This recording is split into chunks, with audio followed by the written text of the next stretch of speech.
राम राम भाई सभी लोगों को। मैं आपका अपना मुकुल भैया एक बार फिर से स्वागत करता हूं आपके इस अमेजिंग से यूट्यूब प्लेटफॉर्म पर। तो आज की वीडियो में हम बात करने वाले लेक्चर नंबर 4 के बारे में, यानी कि लेक्चर नंबर 4 के बारे में हम डिस्कशन करेंगे। ये क्लास 9th का लेक्चर नंबर 4 रहने वाला है। इससे पहले यदि आपने लेक्चर नंबर 3, लेक्चर नंबर 2 और लेक्चर नंबर 1 नहीं देखा है तो उसको जाकर के देखें, तभी ये लेक्चर आपके समझ में आएगा। ठीक है, इससे पहले मैंने और भी लेक्चर रिकॉर्ड किए हैं। ठीक है, 2 बेसिक लेक्चर और रिकॉर्ड किए, उनको भी जाकर के आप जरूर देख लीजिएगा। ठीक है, अगर आपको नहीं मिलती है उनकी लिंक या फिर वो वीडियो नहीं मिलती है तो इस वीडियो के डिस्क्रिप्शन बॉक्स में मैं उसकी कंप्लीट प्लेलिस्ट जितनी है उसका लिंक डाल दूंगा। ठीक है, वहां से आप प्लेलिस्ट पर चलिए जाइएगा। प्लेलिस्ट पे जाने के बाद में lecture number 1, lecture number 2, lecture number 3, ठीक है, आपको तीनों लेक्चर मिल जाएंगे और ये वाला लेक्चर भी उस प्लेलिस्ट में ऐड हो जाएगा। ठीक है, तो हमने कल तक कहाँ तक पढ़ा था? हमने सबसे पहले आप पदार्थ के बारे में देखा था। लेक्चर नंबर 1 में देखा था पदार्थ के बारे में। जैसा कि मैं आपको बता दूं कि लेक्चर नंबर 1 में हमने पदार्थ के बारे में डिस्कशन किया था, फिर उसके वर्गीकरण के बारे में डिस्कशन किया था। देन उसके बाद में हमने पदार्थ के अभिलाक्षणिक गुणों के बारे में डिस्कशन किया कि जो कि 3 प्रकार के अभिलाक्षणिक गुण थे, जिनमें से 2 अभिलाक्षण जो गुण थे वो हमने लेक्चर नंबर 3 में कवर कर लिए थे। आज हम लेक्चर नंबर 4 में किसको कवर करेंगे? अभिलाक्षणिक गुण, जो तीसरा जो गुण था उसके बारे में डिस्कशन करेंगे। तो बिना किसी देरी के लेक्चर को स्टार्ट करते हैं और एक बार फिर से स्वागत करता हूं आपका इस अमेजिंग प्लेटफॉर्म पर। ठीक है, तो उसके बाद में जो टॉपिक रह गया था वो था ब्राउनी गति। भाई ब्राउनी गति क्या कहलाती है? ब्राउनी गति कहते कैसे हैं? देखो, जो कणों के में जो गति होती है ना, जो कणों की जो गति होती है वो क्या एक चीज में नहीं होती, वो टेढ़ी मेढ़ी गति हो जाती है। तो जो कणों में जो टेढ़ी मेढ़ी गति होती है ना, उसी को ही बोला जाता है ब्राउनी गति। इसकी पहले हम डेफिनेशन लिखते हैं, देन उसके बाद में मैं इसको समझाऊंगा आपको बढ़िया तरीके से।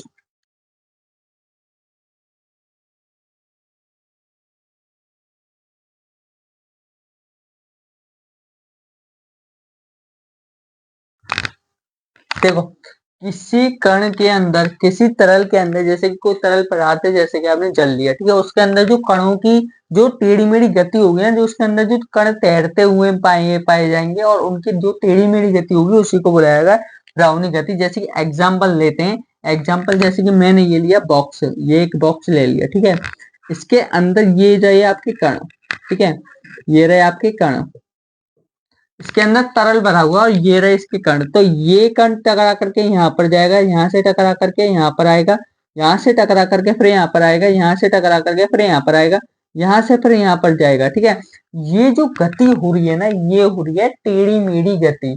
और तरल के अंदर हो रही है, तरल के अंदर, किसी तरल के अंदर जो कणों की जो टेढ़ी मेढ़ी गति होती है उसी को बोला जाता है आपकी ब्राउनी गति। ये डेफिनेशन समझ में आ गई होगी, जो मैंने बोला वो भी समझ में आ गया होगा। ठीक है, नहीं आया तो दोबारा बता देता हूँ कि ब्राउनी गति किसे कहते हैं? किसी तरल के अंदर टेढ़ी मेढ़ी गति को, ठीक है, किसी तरल के अंदर कणों की जो टेढ़ी मेढ़ी गति होती है उसी को बोला जाता है ब्राउनी गति। अब ये टेढ़ी मेढ़ी गति क्यों होती है ये भी समझिए। ये जो कण होते हैं ना, ये कण, ये जो कण होते हैं ना, वो क्या करते हैं कि तरल के तीव्रमी कणों से टकरा करके टेढ़ी मेढ़ी गति करते हैं। अब देखिए, सिंपल सी बात है, सिंपल सा लॉजिक मैं आपको समझाता हूँ कैसे होगा। ठीक है, आप भाग कर कहीं जा रहे हो, आपने एक बड़ा सा फील्ड लिया, ठीक है, आप बड़े से फील्ड में आप 40 लोग उसमें दौड़ रहे हो। ठीक है, 40 लोग दौड़ने के बाद में यदि आपके सामने कोई बंदा आ जाता है तो आप अपनी पोजीशन चेंज करोगे या नहीं करोगे? ठीक है, मैं यहाँ से भाग करके जा रहा हूँ यहाँ पर, तो मेरे सामने कोई बंदा आ गया तो मेरी पोजीशन चेंज हो जाएगी, मैं अर्थात मैं अपनी पोजीशन चेंज कर लूंगा। अगर वो सामने से आ रहा है तो मैं इस तरफ चला जाऊंगा। ठीक है, रेस हो रही है तो अगर सामने से कोई बंदा आ रहा है मेरी तरफ तो मैं इस तरफ अपनी गति को या इस तरफ अपनी डायरेक्शन को, दिशा को मोड़ लूंगा। ठीक है, तो वो जो गति होगी ना वो होगी टेढ़ी मेढ़ी गति। ठीक है, इसी प्रकार से यहाँ पर हो रहा है कि जो कण हैं, जो ज्यादा तीव्रगामी कण हैं, तरल के जो ज्यादा तीव्रगामी कण हैं, तो उनसे टकरा करके टेढ़ी मेढ़ी गति हो जाती है। मैं भाई आपसे टकराया, ठीक है, टकरा करके भी फिर भी तो मैं इधर जाऊंगा या इधर जाऊंगा, ऐसा तो नहीं है कि आप पलना से आ रहे हो मैं इससे चला जाऊं, टकरा करके आप में से पार होकर के चला, ऐसा नहीं होता। ठीक है, आपसे टकरा करके डायरेक्शन अलग हो जाएगी मेरी। ठीक है, उसी प्रकार से यहाँ पर हो रही है, ये जो अणु है इस अणु से टकराने के बाद में इसकी डायरेक्शन इधर हो गई, इसकी डायरेक्शन इधर हो गई, ठीक है।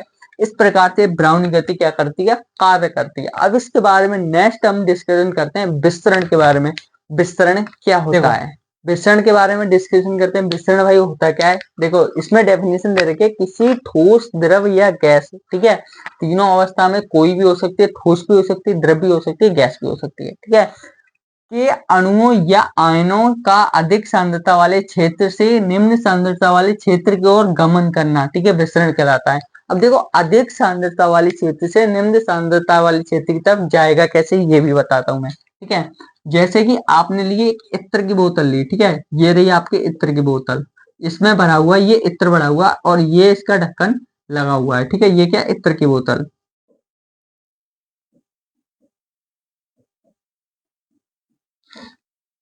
ठीक है, इत्र जिसको आप परफ्यूम बोलते हो, ठीक है, जिसको आप परफ्यूम के नाम से भी जानते हो, ठीक है।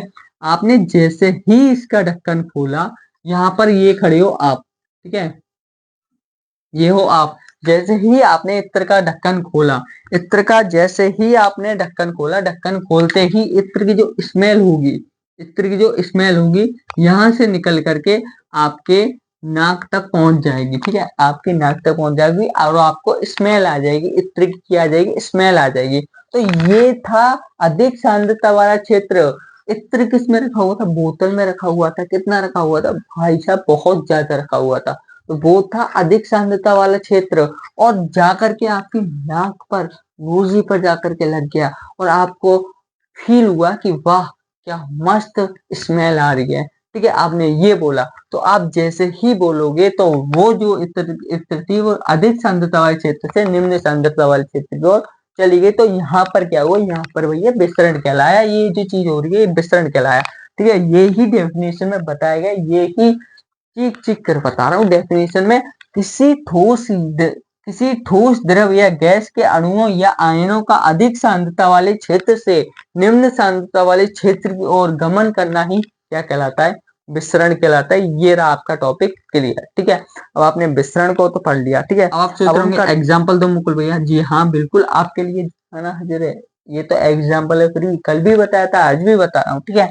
एग्जाम्पल है अगरबत्ती का धुआं पूरे कमरे में फैल जाना, ठीक है। एग्जाम्पल लिखो अगरबत्ती,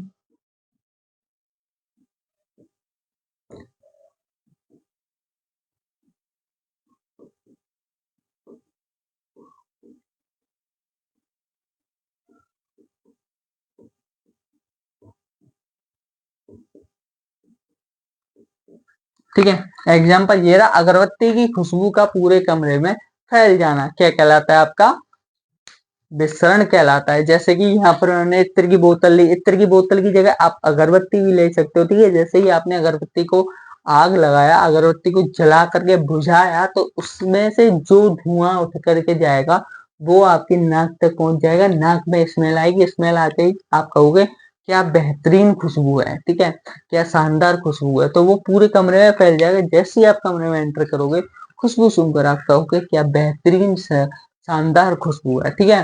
तो वो वहां पर क्या हुआ था, अधिक सांद्रता वाले क्षेत्र से निम्न सांद्रता वाले क्षेत्र की तरफ गमन कर रहा था। क्या वो गैस गमन कर रही थी, यहाँ पर द्रव गमन कर रहा था, ठीक है। सिंपल सी बात है, ये कहलाता है आपका विस्तरण। अब एक क्वेश्चन की तरफ चलते हैं, पहले इसको रफ करते हैं फिर एक क्वेश्चन को करते हैं। चलो तो हम क्वेश्चन की तरफ बढ़ते हैं, ठीक है। क्वेश्चन क्या कह रहा है, पहला क्वेश्चन कह रहा है आपका किस अवस्था में अणुओं की ऊर्जा अधिकतम होती है, ठीक है। पहला क्वेश्चन कह रहा है किस अवस्था में अणुओं की ऊर्जा जो है अधिकतम होती है, ठीक है। अणुओं की ऊर्जा किस अवस्था में अधिकतम होगी भाई, इसमें पहला ऑप्शन दे रखा है ठोस, दूसरा दे रखा है द्रव, तीसरा दे रखा है गैस, चौथा दे रखा है इनमें से कौन सा हो सकता है, ठीक है। ठोस हो सकता है, नहीं हो सकता। द्रव हो सकता है, नहीं हो सकता। क्या गैस हो सकता है, हमें ये कुछ लग तो रहा है। याद करो लेक्चर नंबर 3 में पढ़ाया था मैंने, नेक्स्ट लेक्चर में पढ़ाया भैया। इसका जो राइट आंसर होगा वो होगा गैस। क्या होगा, गैस। इसमें क्या आएगा, गैस आएगा। अब देखो किस अवस्था में अणुओं की ऊर्जा जो होती है बहुत ही कम होती है, अणुओं की ऊर्जा जो होती है बहुत ही कम होती है। तो सबसे कम ऊर्जा जो होगी अणुओं की वो होगी ठोस में। अब देखो ऊर्जा का मतलब क्या है, ठीक है। अणु गमन सबसे ज्यादा करेंगे, तो ऊर्जा जितनी ऊर्जा होगी उतनी ही ज्यादा गमन करेंगे। ठीक है, सबसे पहली बात तो ये है। ठोस में क्या होता है, एक अणु दूसरे अणु के साथ मजबूती से बॉन्ड बनाए हुए, बल बनाए हुए, ठीक है, एक अणु दूसरे अणु के साथ मजबूती से चिपका हुआ है। ठीक है, जिसमें जो ऊर्जा जो रहेगी ना बहुत ही कम रहेगी। ठीक है, वो स्थिर हो जाता है, फिर बहुत ही कम रहेगी। लेकिन गैस में ऐसा नहीं है, गैस में ऐसा नहीं है। गैस में क्या रहेगी, एक अणु दूसरे अणु से बहुत ज्यादा दूर रहेगा। ठीक है, दोनों में डिफरेंस रहेगा, दोनों में जो अंतराणविक स्थान रहेगा बहुत ही ज्यादा होगा। ठीक है, इस वजह से उनमें ऊर्जा ज्यादा होगी। तो इसमें ऊर्जा ज्यादा होगी, किसमें, गैस में ऊर्जा ज्यादा रहेगी और ठोस में ऊर्जा कम रहेगी। ठीक है, ये इन दोनों के राइट आंसर ये रहे। अब हम चलते हैं नेक्स्ट टॉपिक की तरफ, जो पदार्थ के कणों की जो अभिलाक्षणिक गुण थे उसका जो थर्ड पॉइंट था उसकी तरफ अब चलते हैं, उसकी तरफ मूव करते हैं और उसके बाद में हम इस लेक्चर को समाप्त करें थर्ड की। अब हम पॉइंट नंबर थर्ड की तरफ क्या करेंगे, मूव करेंगे और पॉइंट नंबर थर्ड की तरफ क्या करेंगे, डिस्कशन करेंगे। डिस्कशन करने का मतलब ये है कि इस पर चर्चा करेंगे, इस पर बैठक बिठाई जाएगी, पंचायत बुलाई जाएगी, तब इसका सॉल्यूशन निकल करके आएगा। सही बात, नो सीधी बात, नो बकवास। ठीक है, पदार्थ के कण एक दूसरे को आकर्षित करते हैं। भाई पदार्थ के कण जो होते हैं वो एक दूसरे को आकर्षित करते हैं, एक दूसरे को क्या करते हैं, अट्रैक्ट करते हैं। जैसे कि क्यों करते हैं, ठीक है, ये भी बताऊंगा। और क्यों रिपल्सन क्यों नहीं करते, यानी प्रतिकर्षण क्यों नहीं करते, आकर्षण क्यों करते हैं, ये भी बताऊंगा।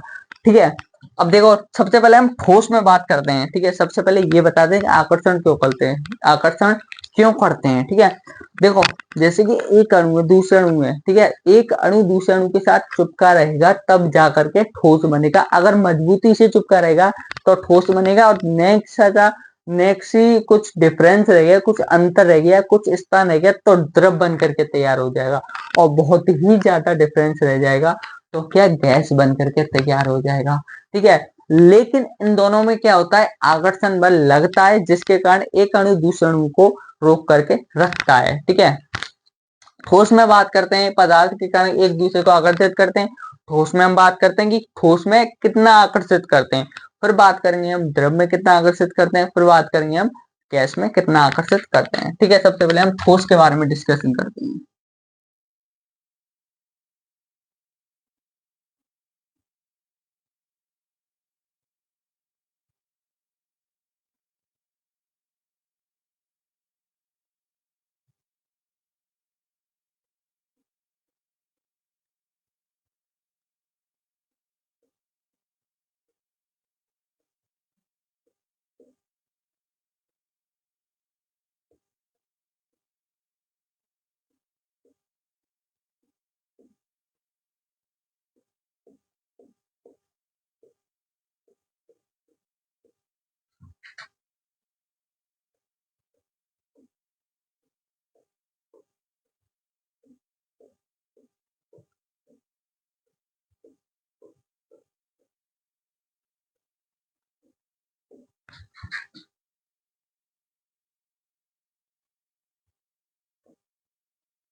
देखो सबसे पहले हम बात करते हैं ठोस में। ठीक है, ठोस में जो है एक कण दूसरे कण के साथ क्या मजबूती से चिपका हुआ है, यानी कि एक अणु दूसरे अणु पर क्या लगा रहा है, एक बल निर्माण कर रहा है, एक बल का निर्माण हो रहा है यहाँ पर, जिसको बोला जाएगा अंतरा आणविक आकर्षण बल। ठीक है, जो क्या होता है, एक अणु दूसरे अणु पर लगाता है जिसकी वजह से एक अणु दूसरे अणु के साथ चिपका हुआ रहता है। ठीक है, ये दोनों किस नाम के बल को लगाते हैं, जिस बल को लगाते हैं उसका नाम है अंतराण्विक आकर्षण बल या अंतराण्विक बल। ठीक है, कहीं पर आपको ये बल दिखाई दे जाए कि अंतराण्विक बल लिखा हुआ दिखाई दे जाए, ठीक है, तो आप सोचोगे कि ये बला है क्या। तो ये बला है बबुआ कि एक अणु दूसरे अणु को रोकने के लिए एक बल लगाता है जिसको बोला जाता है अंतराण्विक बल, जिसकी वजह से एक अणु दूसरे अणु के साथ मजबूती से बॉन्ड बनाए हुए रहता है, चिपका हुआ रहता है। ठीक है,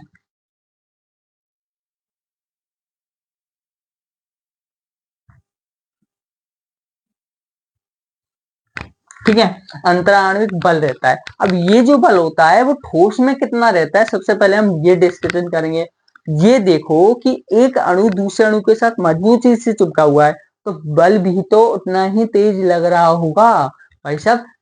यदि कोई आदमी किसी दूसरे के साथ चिपका हुआ है, ठीक है, जैसे कि आप लोगों की गर्लफ्रेंड होगी, ठीक है, आप उसके साथ चिपके हुए हो, ठीक है, क्यों चिपके हुए? क्योंकि भाई आप दोनों में प्यार मोहब्बत ज्यादा होगा, ठीक है, उसकी वजह से ही रिलेशनशिप जो है वो टिक रहा है आपका, ठीक है।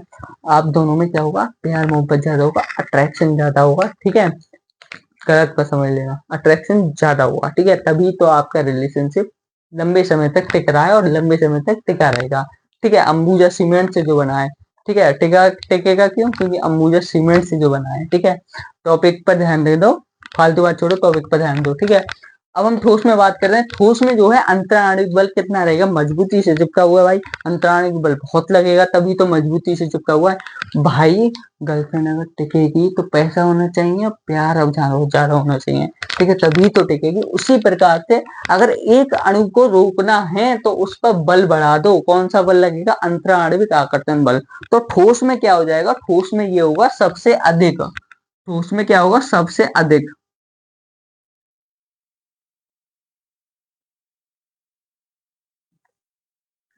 ठीक है। ठोस में क्या देखने को मिलेगा? जो अंतराणविक बल रहेगा वो देखने को मिलेगा आपको सबसे अधिक, ठीक है। अब हम गैस में बात करते हैं, अब हम द्रव में बात करते हैं सबसे पहले, ठीक है, गैस में बात करेंगे बाद में। द्रव में क्या होता है? ठोसों से कम। ठोसों से भाई कम ही तो होगा क्योंकि इसमें अणु थोड़ी दूर है, ठीक है, थोड़ी दूरी पर है, तो जितनी दूरी होगी उतनी ही बल कम होगा, ठीक है। इसमें होगा ठोसों से कम,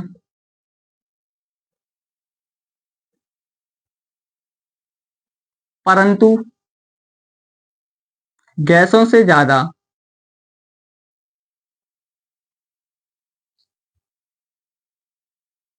ठीक है, ठोसों से कम परंतु गैसों से ज्यादा। अब इसमें बात करें तो इसमें भाई साहब ये इसमें रहेगा सबसे कम। सबसे कम क्यों रहेगा भाई साहब? अणु भी तो बहुत दूर है। जितनी दूरी होगी, क्या बताया था मैंने, जितनी दूरी रहेगी उतनी ही आकर्षण बल जो रहेगा, अंतराणविक बल जो रहेगा उतना ही कम लगेगा। जितनी पास पास होंगे तभी तो मजा आएगा, ठीक है, तभी तो मजा आएगा, तभी तो एक अणु दूसरे अणु के साथ चिपका हुआ रहेगा। जितने पास पास होंगे तभी तो बल जो है, अंतराणविक बल जो है वो तेज लगेगा, मजबूती से चिपका रहेगा, ठीक है। इसमें ठोस में लग रहा है सबसे ज्यादा, ठीक है। अब आप लिखना चाहो तो या तो इस प्रकार से लिख सकते हो या फिर इस प्रकार से लिख सकते हो कि ठोसों में जो है अंतराणिक बल जो है वो सबसे अधिक लगता है, परंतु गैसों में, द्रव में क्या होता है? अंतराणिक बल ठोसों से कम परंतु गैसों से अधिक लगता है, ठीक है। अब सबसे कम लगता है किसमें? अंतराणिक बल जो होता है गैसों में लगता है, सबसे कम लगता है, ठीक है। ये भाई हो गया यहाँ तक, ठीक है। पदार्थ के कारण एक दूसरे को आकर्षित करते हैं, आई होप आपको ये समझ में आ रहा होगा, ठीक है। एक बार फिर से बता दिया मैंने, ठीक है। अब एक क्वेश्चन की तरफ चलते हैं और इस टॉपिक को खत्म करते हैं यहीं पर। जो हमारा थर्ड पॉइंट था, पदार्थ के कण एक दूसरे को आकर्षित करते हैं, उससे रिलेटेड ये एक क्वेश्चन है जो कि मैंने अभी आपको टॉपिक पढ़ाया, उससे रिलेटेड ही क्वेश्चन है। पदार्थ के कणों के बीच उपस्थित आकर्षण बल को क्या कहते हैं, ठीक है।